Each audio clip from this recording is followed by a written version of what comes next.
change your approach at all to these final games, or the fact that you're still battling for home court and that 9-10 seeding is important? I mean, I think you always want to play home. You know, there's a reason that, you know, the number one seeds get home court, and, you know, there's probably an advantage, you know, there, so you want to get it.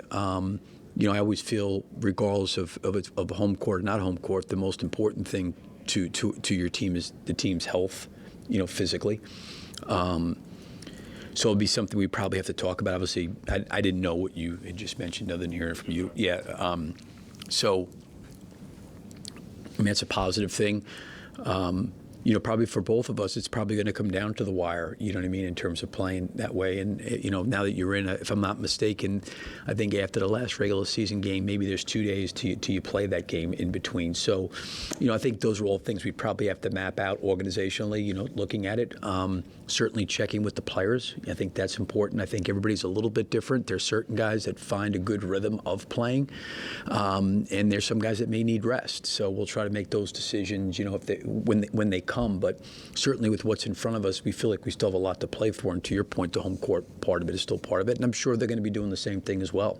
Billy, going back to something you said earlier, do you feel like you guys are getting to the paint enough to draw or generate those kick-out threes?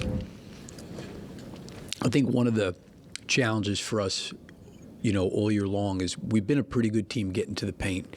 You know, where our growth has happened, and it still, I think, can be better, is how we handle closeouts, you know, and those decisions in closeout situations, whether it's to shoot it or create another drive.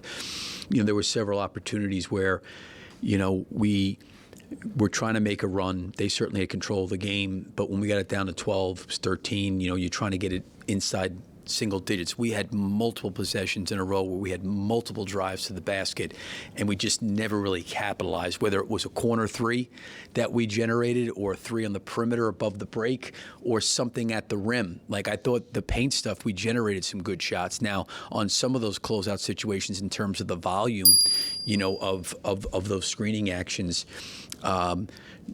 DeMar is elite in terms of getting to areas of the floor that he gets to, and we need that. You know, he's just so consistent all the way through. And Vooch does get his share of pick and pops, but a lot of times he's in rolling situations in the pocket, and he's outstanding in that area of the floor too.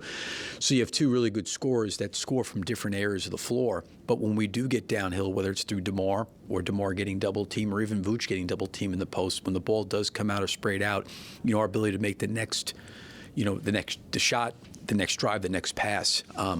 You know, I thought when we got up 11-0, it was easy because I think we generated some of those points off steals. You know, and I thought we were, to be quite honestly, with some opportunities of advantages that we had, I thought we were really sloppy with the ball, and particularly passing, you know, where we